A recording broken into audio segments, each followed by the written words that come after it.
नमस्कार, आप देख रहे हैं वाराणसी लाइव और मैं हूं आपके साथ दिशा बेस्ट। वाराणसी लाइव में हम आपके लिए लेकर आए हैं महादेव की नगरी वाराणसी की विरासत को समेटे हर खबर, बनारस की वो खबरें जो बनी सुर्खियां। इस बुलेटिन में हम कोरोना संकट के बीच राजनीति से लेकर सामाजिक सरोकार से जुड़ी हर खबर से आपको कराएंगे रूबरू।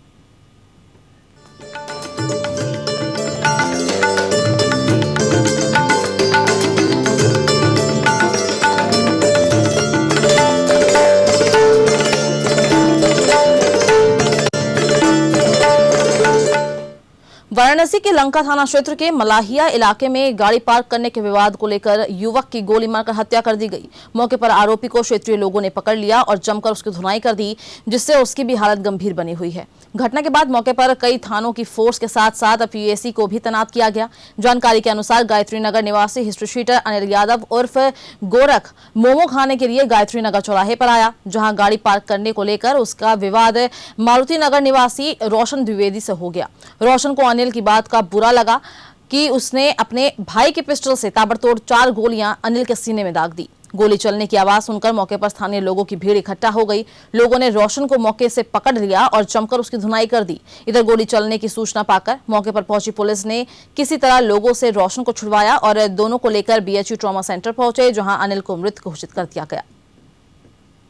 ये देखिए, लंका थाना क्षेत्र में मलहिया एक जगह है, वहाँ पे दो पक्षों के मध्य में एक झगड़ा हुआ है, जिसमें एक पक्ष से गोरख यादव हैं और दूसरे पक्ष से रोशन द्विवेदी हैं। इसमें फायर भी किया गया है, जिसमें गोरख यादव को चोटें आई हैं और यहाँ पे ट्रॉमा सेंटर में एडमिट हैं। जो भी इसमें संबंधित पक्ष हैं उनसे हम पूछताछ कर रहे हैं, पूरी घटना की जानकारी कर रहे हैं। जो रोशन यादव है, जिसके ऊपर आरोप लगाया गया है, वो भी यहाँ ट्रॉमा सेंटर में है और वो पुलिस की कस्टडी में है। सभी लोगों से बातचीत इसमें की जा रही है। जो फैक्ट निकल के आएंगे उसके आधार पर कड़ी कार्रवाई की जाएगी। बाइक खड़ी थी रोड के थोड़ा सा कोने पे और 4 व्हीलर से एक फॉर्च्यूनर लेके 4 व्हीलर आए थे। तो उनका ड्राइवर बोला कि ऐसा है कि बाइक हटाओ, ठीक है। तो बोले कि बस सर 1 मिनट, मैं अपने ड्राइवर को पैसा दे के हटा दे रहा हूँ। तो वो बोलने लगा कि हटाओ ना, तो तुझे बताई लग भी। तो वो बोले कि यार ऐसा क्यों बोले, तो बोला तुझे उठवा ले, तो चिन्हत हुए हम के। तो बोले यार ऐसे कैसे, तो हम लोग सब लोग गए। हम लोग बोले क्या हुआ भैया, तो उसमें से बोल रहा है कि तुमके बताइए अभी, रुक 1 मिनट रुक। तक 2 लड़के आए बाइक से, सब रॉड लेके मारने के लिए। रॉड लेके आए तो पीछे से एक फिर टाटा सफारी से हूटर बजा के लोग आए, 2 गनर और 4 आदमी पिस्टल लेके। तो मतलब इन लोग हवे में फायरिंग करने लगे। तो हम लोग से लोग भागे हुए से, तो हम लोग फिर वो जो अनिल यादव है उनको पकड़ के सब रॉड मारने लगे। मतलब उनकी वाइफ पहुंची ना, तो उनकी वाइफ को ढकेल के लोग पेट के बगल से सटा के रिपीटर से मारे। शहरी विकास मंत्रालय ने स्वच्छता सर्वेक्षण 2020 का रिजल्ट घोषित कर दिया है, जिसमें पिछले साल वाराणसी को 70वां स्थान प्राप्त हुआ था, जबकि इस साल वाराणसी शहर को देश में 27वां स्थान प्राप्त हुआ है। पूरे देश में स्वच्छ गंगा टाउन को प्रथम स्थान प्राप्त हुआ। जब हमारी टीम ने इस संदर्भ में आम लोगों से बात की तो लोगों का कहना था कि सफाई का दायरा सीमित स्थान तक है, जमीनी हकीकत कुछ और ही है। वहीं गणेश चतुर्थी के अवसर पर लोहटिया स्थित बड़ा गणेश मंदिर में श्रद्धालु बप्पा के दरबार में हाजिरी लगा रहे हैं। 40 खंभों पर बने इस मंदिर में हर साल गणेश चतुर्थी पर हजारों की संख्या में भक्त बप्पा के दर्शन को आते हैं। इस बार कोरोना वायरस के चलते मंदिर में सोशल डिस्टेंसिंग का पालन के साथ ही दर्शन हो रहा है। मंदिर में व्यवस्थापक परिवार के पंडित आनंद दुबे ने बताया कि गणेश जन्मोत्सव की खुशी में आज पूरे देश में गणेश चतुर्थी मनाई जा रही है और इसे ढेला चतुर्थी के नाम से भी जाना जाता है। संतान की प्राप्ति, पति की दीर्घायु और परिवार में सुख समृद्धि के लिए महिलाएं इस दिन व्रत रखती है। उन्होंने बताया कि आज से गणेश जी के जन्मोत्सव की शुरुआत होती है। इसके उपलक्ष्य में बप्पा को 1.25 क्विंटल दूध, दही, शहद और पंचामृत से स्नान कराकर गणेश जी को नया वस्त्र धारण कराकर उन्हें लड्डुओं का भोग लगाकर जन्मोत्सव की शुरुआत की जाती है। उन्होंने बताया कि इस बार भी भक्त दर्शन के लिए आ रहे हैं और बप्पा से कोरोना को जल्द से जल्द खत्म करने की कामना भी कर रहे हैं। आपको बता दें कि इस साल जनपद में कोरोना संक्रमण के चलते ना तो पंडाल से जिंदगी और ना ही सार्वजनिक आयोजन होंगे, लेकिन गणपति घर घर विराजेंगे। गणेश जी के जन्मोत्सव के रूप में इसको मनाया जाता है। इसको बहुत से लोग ढेला चौथ के नाम से भी जानते हैं। आज का व्रत करने से मान्यता है कि पुत्र की प्राप्ति, पुत्र की दीर्घायु, पति की दीर्घायु और घर में सुख संपत्ति और शांति की कामना के लिए आज औरतें इस व्रत को करती हैं। आज वाराणसी के जिलाधिकारी कार्यालय में कांग्रेस कमेटी के कार्यकर्ताओं ने अपनी मांगों को लेकर राज्यपाल को जिलाधिकारी के माध्यम से ज्ञापन सौंपा, जिसमें कांग्रेस के पूर्व विधायक अजय राय ने कहा कि उत्तर प्रदेश में यूरिया की कमी के कारण इसकी कालाबाजारी होने लगी है। यूरिया खाद की कमी के कारण किसानों को काफी दिक्कतों का सामना करना पड़ रहा है। ऐसे समय में सरकार सहकारी समितियों और खुले बाजार में भरपूर मात्रा में यूरिया उपलब्ध करनी चाहिए। अगर धान की फसल के लिए जल्दी यूरिया न मिली तो इससे धान की फसल पर प्रतिकूल प्रभाव पड़ना निश्चित है। राज्यपाल को ज्ञापन सौंपने के दौरान मुख्य रूप से महानगर कांग्रेस कमेटी वाराणसी के अध्यक्ष राघवेंद्र चौबे, वाराणसी के पूर्व सांसद डॉक्टर राजेश मिश्रा, पूर्व विधायक अजय राय और वाराणसी के जिला कांग्रेस कमेटी के अध्यक्ष राजेश्वर सिंह पटेल के अलावा कई कार्यकर्ता उपस्थित रहे। उत्तर प्रदेश के नवनियुक्त यूथ कांग्रेस प्रदेश अध्यक्ष कनिष्क पांडे ने वाराणसी के एक होटल में पत्रकार वार्ता करते हुए तमाम गंभीर विषयों पर चर्चा की। पत्रकार वार्ता करते समय यूथ कांग्रेस के प्रदेश अध्यक्ष ने बीएचयू के वाइस चांसलर के बारे में कहा कि उन्हें अपना बयान वापस ले लेना चाहिए, नहीं तो कांग्रेस उनके खिलाफ एक बड़ा आंदोलन करने के लिए बाध्य होगी। वहीं उन्होंने वाराणसी की प्रशासन व्यवस्था पर भी सवाल उठाए। उन्होंने कहा कि पिछले 6 महीने से गायब छात्र शिव प्रसाद द्विवेदी, जो कि बनारस हिंदू यूनिवर्सिटी के बीएससी सेकेंड ईयर का छात्र है, जिसका पता आज तक नहीं चल पाया है। आपको बता दें कि इसी साल फरवरी महीने में बीएचयू से बीएससी सेकेंड ईयर का छात्र शिव प्रसाद द्विवेदी रहस्यमय ढंग से गायब हो गया था, जिसका पता आज तक नहीं चल पाया है। इसको लेकर छात्र के परिजनों ने एसएसपी से मिलकर उसे ढूंढने की गुहार लगाई है। इसके अलावा बीएचयू के छात्रों ने भी इसको लेकर आवाज उठाई। लोग आज यहाँ पे उत्तर प्रदेश युवा कांग्रेस के मंच से लगातार प्रदेश में जो जंगल राज कायम है, आपराधिक घटनाएं जो लगातार बढ़ चढ़ कर पूरे प्रदेश में रोज आप देखें तो अखबार या प्रिंट मीडिया या आपके इलेक्ट्रॉनिक मीडिया लाल रंग से पूरी तरीके से छाई हुई है। रोज आप कहीं ना कहीं एक बहुत ही दुखदाई आपराधिक घटना आप देख रहे हैं। जैसा कि यहाँ के भी आपने देखा, कल हाईकोर्ट ने संज्ञान लिया कि 6 माह से एक परिवार अपने बेटे को खोज रहा है और अभी तक यहाँ की पुलिस उस परिवार को भी जवाब नहीं दे पाई है कि उनका बेटा कहाँ पे गायब है। उसके सिवा आप देख सकते हैं सरकार पूरी तरीके से नौजवानों के प्रति उसकी बेरुखी कायम है। और शहनाई के मशहूर जादूगर भारत रत्न उस्ताद बिस्मिल्लाह खान साहब के 14वीं पुण्यतिथि के अवसर पर बनारस के लोगों ने उन्हें श्रद्धा सुमन अर्पित किए। आज से 14 वर्ष पूर्व 21 अगस्त 2006 को शहनाई के विश्व विख्यात कलाकार भारत रत्न उस्ताद बिस्मिल्लाह खान का इंतकाल हुआ था। सिगरा के फातमा स्थित कब्रगाह में उनको सुपुर्द खाक किया गया। खान साहब के चाहने वाले और बनारस के लोगों के विशेष आग्रह के बाद तत्कालीन सपा सरकार ने खान साहब का भव्य मकबरा बनवाया था और इस मकबरे पर प्रतिवर्ष उनके पुण्यतिथि के दिन सैकड़ों लोग उन्हें श्रद्धा सुमन अर्पित करने आते हैं। खान साहब को श्रद्धा सुमन अर्पित करने पहुंचे कांग्रेस के वरिष्ठ नेता और पूर्व विधायक अजय राय ने कहा कि जिस तरह सरकार ने खान साहब के मकबरे को बनवाया, उसी तरह खान साहब के आवास को भारत सरकार बनवा दे। खान साहब का परिवार आर्थिक तंगी से जूझ रहा है, इसलिए परिवार वाले उनके आवास को तोड़कर उसे बनवाने के लिए ठेकेदार को दे चुके हैं।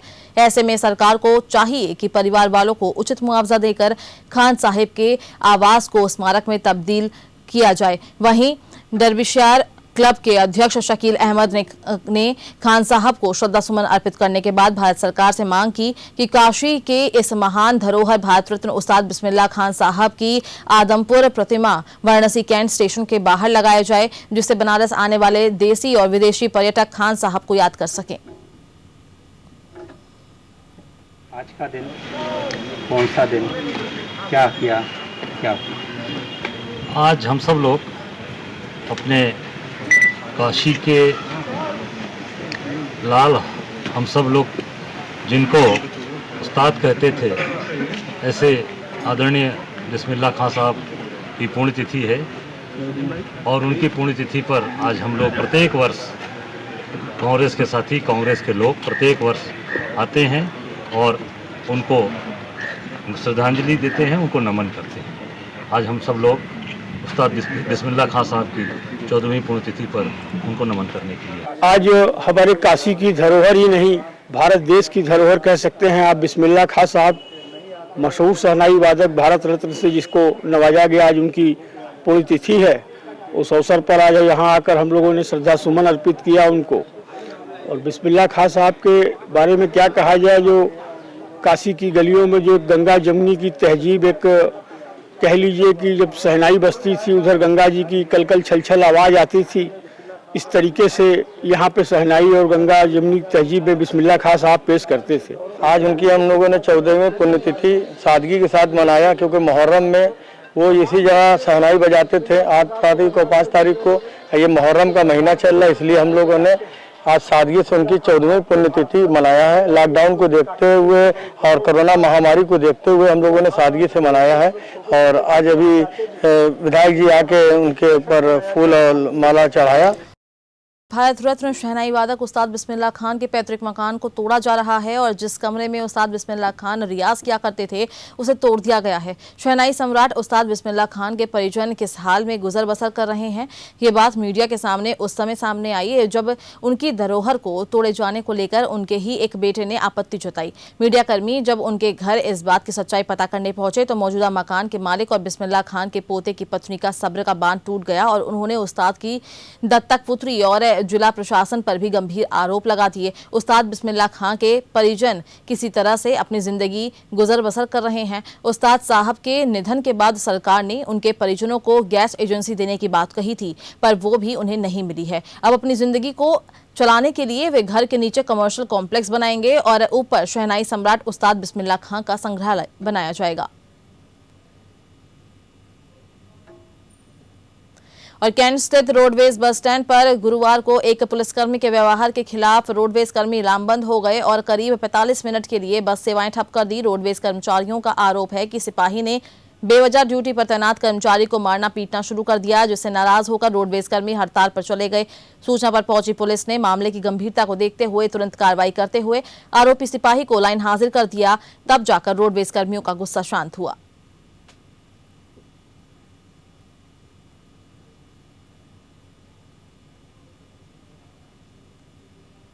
एक शिव किसान राय सिपाही हैं जिनके द्वारा रोडवेज के कर्मचारी हैं, उनके साथ बदतमीजी की गई, अभद्रता की गई। तत्काल हम लोग मौके पे आए और तत्काल प्रभाव से सिपाही को लाइन हाजिर की रिपोर्ट जा रही है, लाइन हाजिर कर दिया गया। इस पर एग्री हैं कर्मचारी भी, रोडवेज कर्मचारी भी, आरएम साहब भी। कार्रवाई की जाए तो कार्रवाई की खिलाफ कर दी गई है और चक्का जाम को हटा दिया गया है। रोड इसमें चल रही है, जो कि परेशानी थोड़ी देर के लिए हुई, 15-20 मिनट के लिए कर्मचारियों को और क्या कहते हैं यात्रियों को, उसको पूरी तरीके से बहाल कर दिया गया। पुलिस चौकी के आई ने अवधारणा कर दी, यहाँ तक मारपीट की स्थिति उत्पन्न हुई, मारपीट की गई। इस संबंध में कर्मचारियों को बुनकरों के बिजली बिल माफी के लिए समाजवादी पार्टी के कार्यकर्ताओं ने पूर्व महानगर सचिव लालू यादव के नेतृत्व में गुरुवार को हल्ला बोल आंदोलन निकाला और कार्यकर्ताओं के साथ जिलाधिकारी कार्यालय के लिए कूच किया। जिलाधिकारी कार्यालय की ओर जा रहे सपाइयों को पुलिस ने रास्ते में ही गिरफ्तार कर लिया और इस दौरान लालू यादव का कहना था कि कोरोना के चलते 22 मार्च को लगे लॉकडाउन के चलते मध्यम वर्गीय और गरीब वर्ग के लोगों की कमर तोड़ दी गई है, जिससे सबसे ज्यादा परेशान बुनकरों को उठानी पड़ रही है, क्योंकि बुनकरों से लॉकडाउन के दौरान काम नहीं होने के बाद भी सरकार की ओर से बिजली के बिल की वसूली की जा रही है। इससे बुनकर वर्ग काफी परेशान है। जब तक उत्तर प्रदेश की सरकार बुनकरों के 3 महीने के बिजली के बिल को माफ नहीं कर देती है, तब तक प्रदर्शन जारी रहेगा।